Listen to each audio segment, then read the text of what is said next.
الله الذي لا إله إلا هو الرحمن الرحيم الملك القدوس السلام المؤمن المهيمن العزيز الجبار المتكبر الخالق البارئ المصور الغفار القهار الوهاب الرزاق الفتاح العليم القابض الباسط الخافض الرافع المعز المذل السميع نحمده ونصلي ونسلم على رسوله الكريم وعلى آله وأصحابه أجمعين أما بعد فأعوذ بالله من الشیطان الرجیم بسم اللہ الرحمن الرحیم۔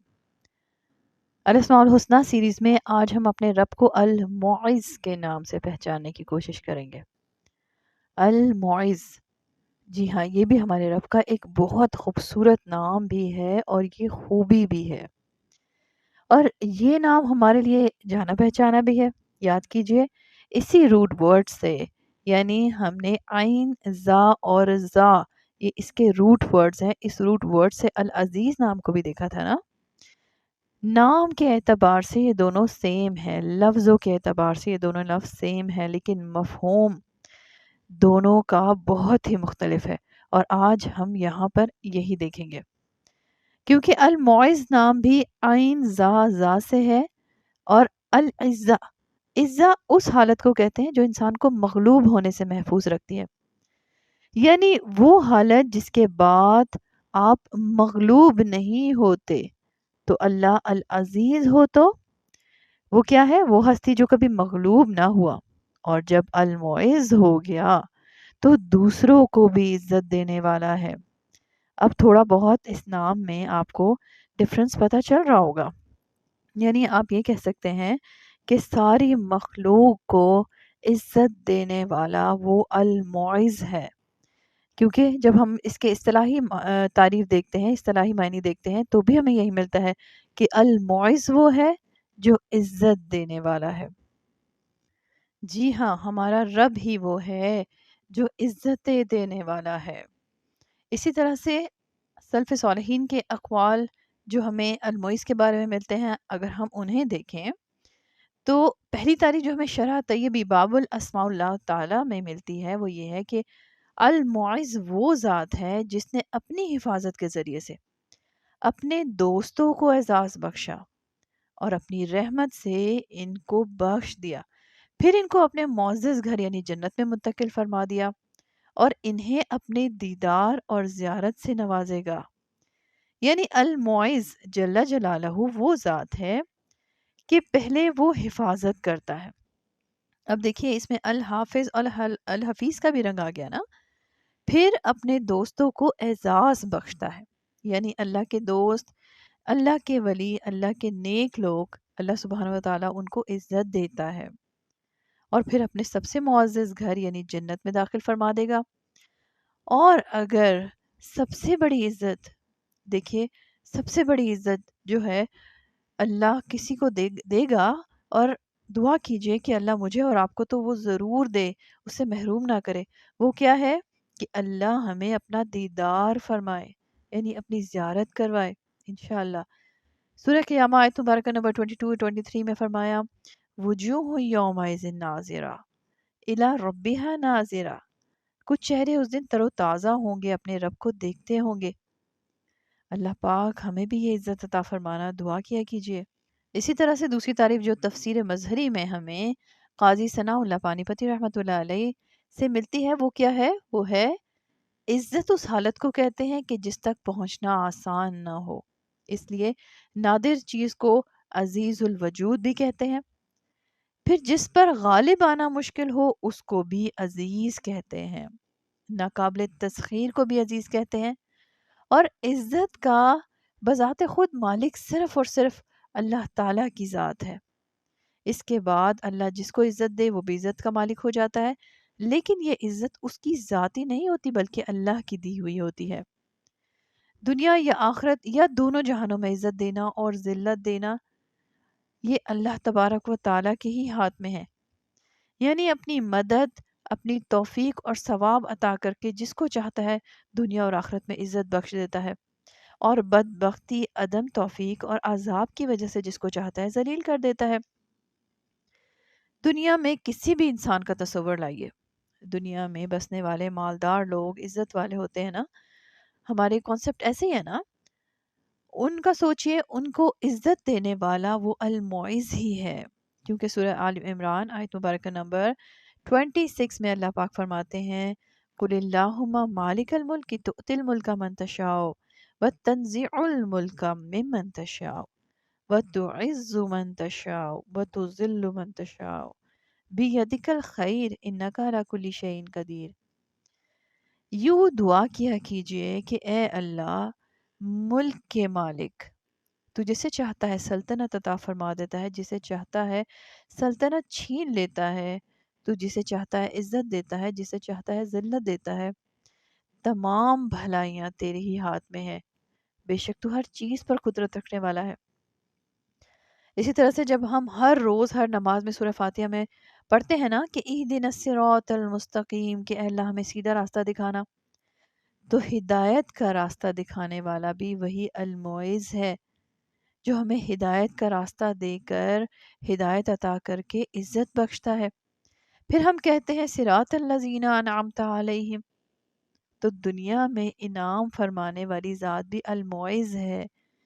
اور پھر ہم کہتے ہیں کہ اے اللہ ہمیں مغضوب اور ضالین بننے سے بچانا، تو ہمیں متقین کی صفت میں کھڑا کرنے والا بھی وہی المعز جل جلالہ ہی ہے۔ اب سوال یہ ہوتا ہے کہ المعز عزت دیتا کس کو ہے؟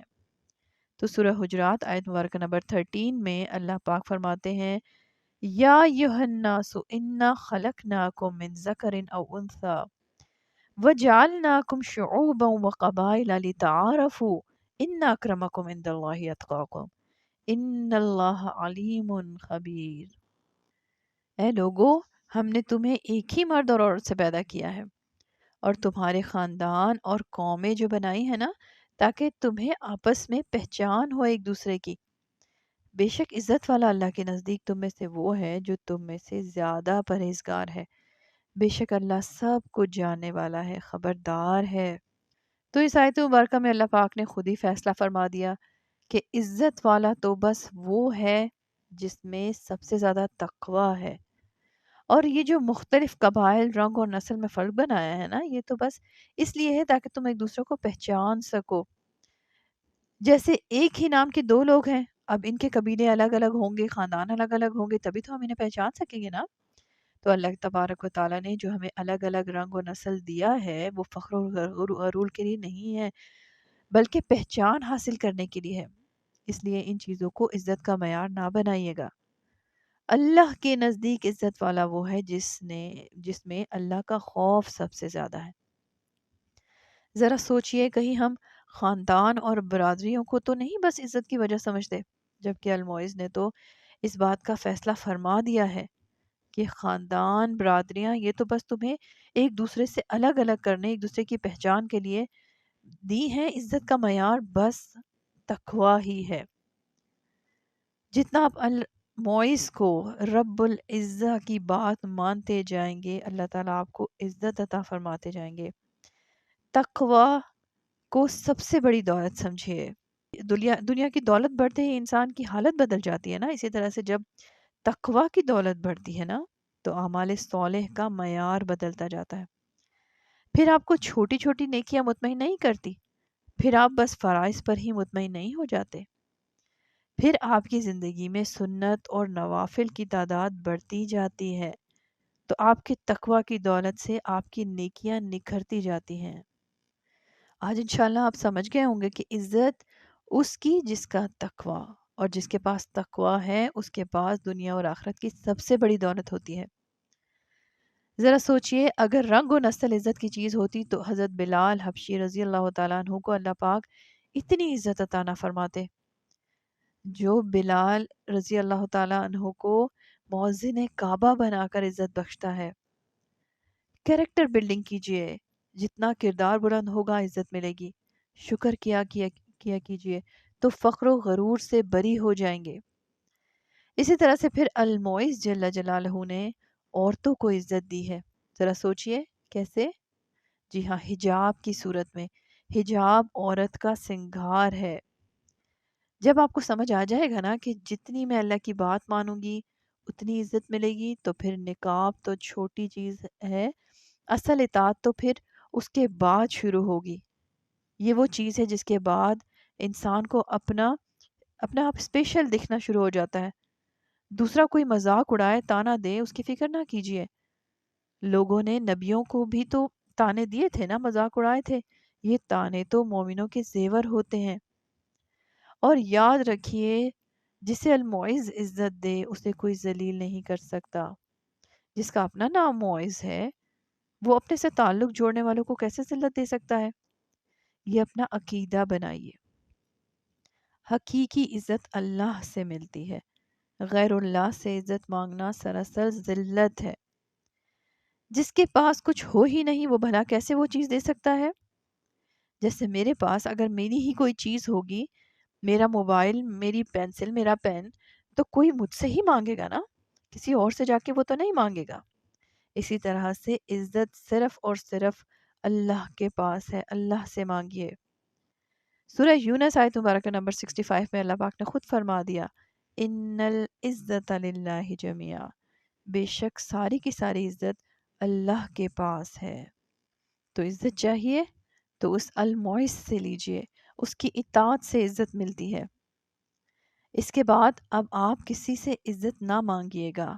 عزت جس کے پاس ہے اس سے لیجئے، اس کا فرما بردار بن جائیے. سورہ نساء آیت مبارکہ نمبر 139 میں بھی تو فرما دیا کہ الذین یتخذون الکافرین اولیاء من دون المؤمنین ایبتغون عندهم العزہ فإن العزت للہ جميعا. وہ لوگ جو مومنوں کو چھوڑ کر کافروں کو دوست بناتے ہیں، کیا وہ ان کے پاس عزت کی تلاش میں جاتے ہیں؟ تو یہ یاد رکھیں کہ عزت تو ساری کی ساری اللہ کے قبضے میں ہے.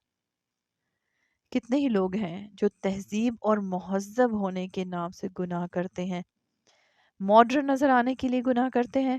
ایسا ہے نا، کہیں سے عزت نہیں ملے گی. عزت ملے گی تو المعز کی فرما برداری سے ملے گی، کیونکہ ساری کی ساری عزت کا مالک وہی المعز ہی ہے. سورہ مریم آیت مبارکہ نمبر 81 اور 82 میں فرمایا، وَاتَّخَذُوا مِن دُونِ اللَّهِ آلِهَةً لِيَكُونُوا لَهُمْ عِزًّا. انہوں نے اللہ کے سوا دوسرے معبود بنا رکھے ہیں اور وہ ان کے لیے باعث عزت ہو. کَلَّا سَيَكْفُرُونَ بِعِبَادَتِهِمْ وَيَكُونُونَ عَلَيْهِمْ ضِدًّا. لیکن ایسا ہرگز نہیں ہے، وہ تو ان کی عبادت سے منکر ہو جائیں گے اور ان کے دشمن بن جائیں گے. اسی طرح سے سورہ منافقون آیت مبارکہ نمبر 8 میں دیکھیے فرمایا، یقولون لئن رجعنا الى المدینة لیخرجن الاعز منها الاذل وللہ العزة ولرسولہ وللمؤمنین ولکن المنافقین لا يعلمون. یہ لوگ کہتے ہیں کہ اگر ہم اب لوٹ کر مدینے جائیں گے تو عزت والا وہاں سے ذلت والے کو نکال دے گا. سنو، عزت تو بس اللہ رب العزت کے لیے ہے اور اس کے رسول کے لیے ہے اور ایمان والوں کے لیے ہے، لیکن یہ منافق جانتے ہی نہیں. دیکھیے عبداللہ بن ابی منافق نے ایسے نازیبہ کلمات کہے تھے جسے آپ توہین رسالت بھی کہہ سکتے ہیں. اللہ پاک نے اسی کے قول کو قرآن پاک میں نقل کر دیا. اس کا بیٹا جو سچا مسلمان تھا، مومن تھا، ان کا نام بھی عبداللہ تھا، مدینے کے دروازے پہ کھڑا ہو گیا اور کہا کہ آپ کو نہیں جانے دوں گا جب تک اپنے الفاظ نہ بدل لیں. دیکھیے اللہ کے نبی کی توہین کرنے والا خود اپنی ہی بات کی زد میں آ گیا، خود پھنس گیا. وہ ذات جو واقعی عزت دینا چاہے تو پہاڑوں میں سے کچھ پہاڑوں کو عزت دے دے، اسے طور بنا دے، اسے احد بنا دے، اسے ہرا بنا دے. اسی طرح سے وہ ہستی جو خود عزت کی مالک ہے، اسی نے کائنات کی ہر چیز کو، چاند کو، سورج کو، ستاروں کو، پھول پودوں کو عزت دے دی ہے. وہ خود کتنا باعزت ہوگا. سبحان اللہ. صحیح بخاری حدیث مبارکہ نمبر 732 4 میں جو حضرت ابو ہریرہ رضی اللہ تعالیٰ عنہ کے بارے میں آتا ہے کہ وہ اپنے اوپر رشک کرتے تھے کہ اللہ نے انہیں اتنی عزت عطا فرما دی، کیونکہ ان پر ایک وقت ایسا بھی گزرا تھا کہ وہ رسول اللہ صلی اللہ علیہ وآلہ وسلم اور حضرت عائشہ صدیقہ رضی اللہ تعالیٰ عنہا کے حجرے کے درمیان بے ہوش ہو کر گرے پڑے ہوتے تھے۔ گزرنے والے ان کی گردن پر یہ سوچ کر پاؤں رکھتے تھے کہ شاید ان کو جنون ہو گیا ہے، یہ مجنون ہو گئے ہیں یا دیوانے ہو گئے ہیں، حالانکہ وہ تو بھوک کی وجہ سے گرے پڑے ہوتے تھے۔ حضرت ابو ہریرہ رضی اللہ تعالیٰ عنہ کو یہ عزت علم کی محبت اور اللہ کے نبی صلی اللہ علیہ وآلہ وسلم کی محبت کی وجہ سے ملی تھی، لیکن جب اللہ تعالیٰ نے عزت بخشی تو امیر المومنین فی الحدیث کہلائے۔ یاد رکھیے کہ آج بھی علم لیجئے، معرفت والا لیجئے، صبر سے لیجئے، پھر اللہ وہ عزت عطا فرمائیں گے جس کا کبھی آپ نے تصور بھی نہ کیا ہوگا۔ اسلام میں تقوی کے ساتھ رہیے تو عزت ملے گی، اللہ کے علاوہ کسی سے بھی عزت چاہیں گے تو ذلت ہی ملے گی، کیونکہ یاد رکھنا ہے کہ عزت صرف اور صرف اللہ ہی کے اختیار میں ہے، جو جسے چاہے اسے عطا فرما دے، اور دنیا میں دکھاوے کی خاطر نیکی نہ کیجیے گا۔ اب قیامت والے دن ذلت کا سامنا کرنا پڑے گا۔ دوسروں کی بھی عزت کیجیے، عزت ملے گی، جتنا عزت دیں گے اتنی عزت ملے گی۔ عزت کی نہیں جاتی بلکہ عزت کمائی جاتی ہے۔ اگر دین پر چلتے ہوئے وقتی طور پر کم تک سمجھے جائیں گے نا تو اسے ذلت نہ سمجھیے گا، نبیوں کی سنت سمجھیے گا۔ اسی طرح سے خاندان، برادریوں، رنگ و نسل، قومیت، فرقوں پر فخر کرنا اور زمانہ جاہلیت کی باتیں تھیں، ان کو چھوڑ دیجئے۔ سورہ صافات آیت مبارکہ نمبر 180 میں جو دعا ہے اسے بھی دیکھیے، سبحان ربک رب العزت عما یصفون، پاک ہے آپ کا رب جو بڑی عزت والا ہے ہر اس چیز سے جو مشرک بیان کرتے ہیں۔ وسلام علی المرسلین، اور پیغمبروں پر سلام ہو۔ والحمد للہ رب العالمین، اور سب تعریفیں اللہ کے لیے ہیں جو سارے جہانوں کا رب ہے۔ آج اس دعا میں رب العزہ کو ہائی لائٹ کیجئے، عزت والا رب۔ آپ بھی دعا کیا کیجئے کہ اے رب، رب العزہ مجھے عزت دیجئے، کیونکہ ساری کی ساری عزت تو آپ کے ہی ہاتھ میں ہے۔ آمین ثم آمین۔ وما علینا الا البلاغ المبین، وصلی اللہ تعالی علی خیر خلقہ محمد وآلہ وصحبہ اجمعین۔